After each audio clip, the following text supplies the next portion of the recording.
Hey everybody, what's up and welcome back to today's video guys. And today guys, I'm going to go and be showing you how to take a look at your Cash App limit. This is a very simple thing to do, so make sure that you watch this quick and easy video till the very end and follow my steps correctly so you can make sure that this works the same for you and you can do this yourself.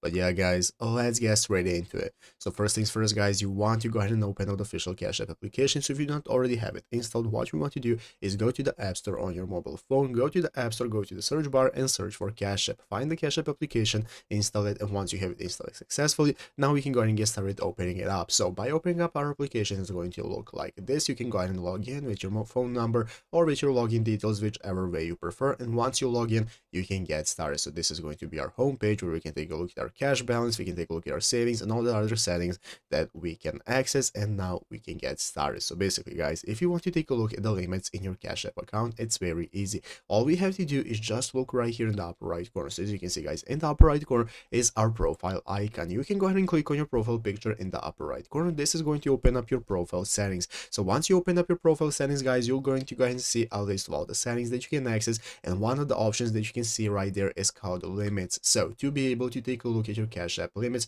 all you have to do is just open up that setting option that says limits, and from there you can go and manage your limits, take a look at what they are and so on, and get all the info that you need. And it's easy as that. So I hope this video was helpful. If it was, make sure to leave a like and subscribe to the channel. So guys, thanks for watching, take care and bye.